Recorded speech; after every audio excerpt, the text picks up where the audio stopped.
On this episode of Geek Dad Life, we're going to review Wave 2 of Super7's TMNT, and oh my god, BeeBop and Mutagen Man are amazing!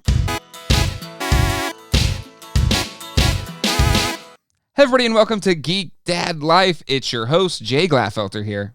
A few months ago, I did a TMNT Super7 versus NECA video where I talked about why I was so enamored with Wave 1 of Super7's TMNT Ultimates. Super7's choice to offer premium collectibles that update those classic action figures from Playmate's Teenage Mutant Ninja Turtles toy line hit the perfect nostalgic button for me, giving me characters and figures that I grew up with as a kid in a bigger and significantly improved package. Well, here we are in Q1 21, and Wave 2 of Super7's TMNT Ultimates arrived at my doorstep. Did Super7 continue to build on their success of Wave 1? Well, let's find out. Super7 seems to be leaving nothing to chance with making sure this line continues to be successful, giving us two plus-size figures in this wave with Mutagen Man and BeBop. This wave also comes with the first version of Shredder, and then just like every other wave, in the first four waves we're getting a standard turtle, and in Wave 2 we're getting Leonardo, the leader of the group. The packaging is identical to Wave 1, with each figure having a unique manhole cover symbol on the outer sleeve, and then on the inside we have a big window box showing the figure and all of the accessories. One thing of note here is I thought we might have 3 purple cases and 1 green, since it seems like, at least with Wave 1, the green represented the good guys and the purple represented the bad guys. But Mutagen Man comes in a green package. You know, he is, I guess, kind of a sympathetic bad guy, but still, I would have figured we would have went purple here. I guess I just wanted the symmetry of 2 green and 2 purple. Breaking down the figures outside of the packaging, I'll start with my least favorite and end with my favorites. The least favorite being Shredder. This may just be a case of being the least interesting figure out of a really stacked wave, and the fact that this Shredder really sticks to that first version of Shredder from the original Playmates line, which had a really weird color scheme compared to the comics as well as the cartoon show. And while it doesn't have this weird crouching pose that almost made it impossible for the vintage one to stand up on its own, the articulation feels lacking here, and honestly the sculpt is kind of boring, and it's just kind of doesn't leave a lasting impression for me.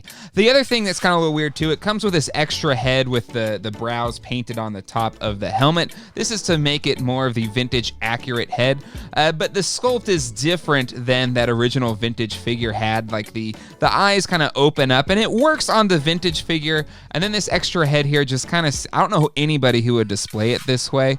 Again, it's a little bit of a nitpick, but you know, Shredder, not my favorite. Next up is the second turtle in TMNT Ultimates, and that's Leonardo.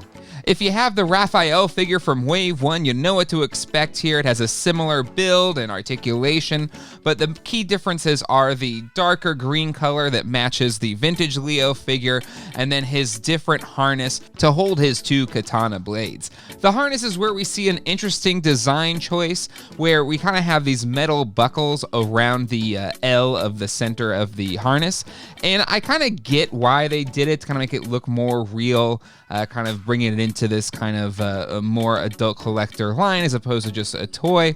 But honestly, it kind of looks weird. It looks a little off-putting, and when you're standing it side by side with the Raphael, it kind of is glaring to me. This might just be a thing that's affecting my perception of the figure, but again, I think I would have rather just had it be black with maybe little silver appointments for the rivets, but I didn't need this much silver on the front of the harness. Again, I love the updated head sculpts more than the direct kind of recreation of the vintage ones, and the 2 katana blades are nice. They are painted with that silvery paint.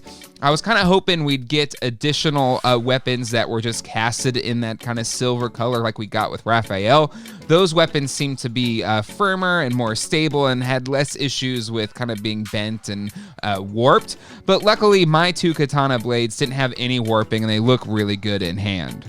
He has the rest of his weapons rack accessories, plus a pizza and a turtle communicator. Overall, I really dig their designs for the turtles here, and this one is no different. Really love having this one, and excited to get the rest of the 4 turtles in waves 3 and 4. All right, now let's get to the heavy hitters. First with Mutagen Man.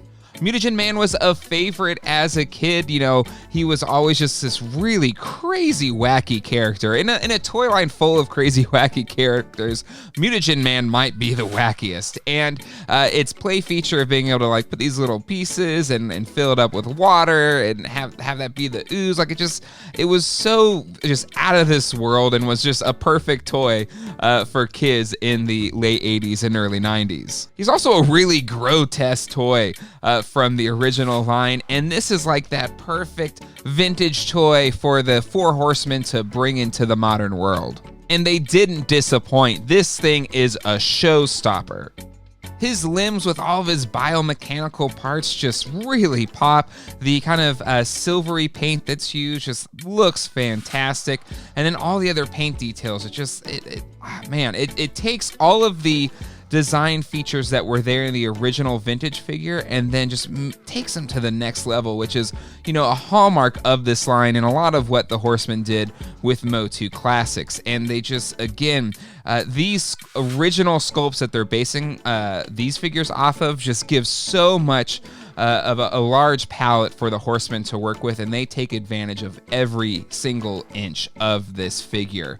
And the inside with the actual kind of brains and nervous system of Mutagen Man inside the little container just looks amazing. It has all of the crazy details that I remember seeing on the vintage figure, and you know, having it side by side to a vintage one, you can see they're all there, but they just did it so well. Now, this is a really big figure, so the articulation is probably the thing that gets impacted the most here. There's really just a kind of a plastic container with some limbs attached to it. So it's very limited in terms of articulation, but the articulation that is there does the job. You're able to pose it pretty well. And honestly, this thing just knocks you out of the park with the sculpt and the paint details that to me, the lack of articulation by design doesn't bother me so much. And again, this figure just came out fantastic. And last but certainly not least is BeeBop. Now, to be completely honest, Mutagen Man was the one I was most excited about getting in this wave, but they did such an amazing job on BeeBop that I can't really decide which one I like more. I mean, again, you're looking at tons of amazing sculpting, and then that sculpting is highlighted by fantastic paint work. I mean, just all the little details that you would see on the vintage figure, but you know, went unpainted, are painted here, and with really high quality paint. So like the things that are metal look like metal parts, and the things that are actual real, you know, the turtle shell looks like is painted like a real turtle shell, and the bones have that kind of wash to it. I mean, really, even the stitches are all individually painted on his pants. And then the leg brace, I mean, like, this thing is just so amazing. Again, the articulation is a little bit limited, not as limited as Mutagen Man, but again, I don't care because this thing just looks incredible in hand. Now, it comes with two head sculpts, one that has the pinkish kind of on the nose like the vintage figure had, and one that's maybe more show accurate without the pink. But honestly, I really dig kind of the little pinkness to his nose. I prefer that one, but you know, your mileage may vary there. And again, he has an articulated tail, which I think is just really, really cool. The Chuck Taylors look awesome. I mean, really, I'm almost speechless when it comes to how well they pulled off this BeeBop figure, and I can't wait to match him with the Rocksteady figure that's coming out in Wave 3. So Wave 2 keeps the momentum going for Super7's TMNT Ultimates. Again, they took it to the next level. The first wave I really, really loved, and this one I love even more. I mean, you have two potential figures of the year in one wave. I mean, that's just unheard of for these kind of smaller boutique collector toys. And because of that, Wave 2 of Super7's TMNT Ultimates gets the Geek Dad Life buy rating. Definitely check out some of my other videos, like my Super7 versus NECA TMNT video where I talked about Wave 1 of Super7's Turtles line, and this other video that YouTube wants you to check out. And if you want me to do more of these Super7 TMNT wave reviews, hit that like button. And if you want to be notified when those episodes drop, hit the subscribe button and that bell icon to make sure you know when those episodes arrive. And until next time, hasta luego and goodbye.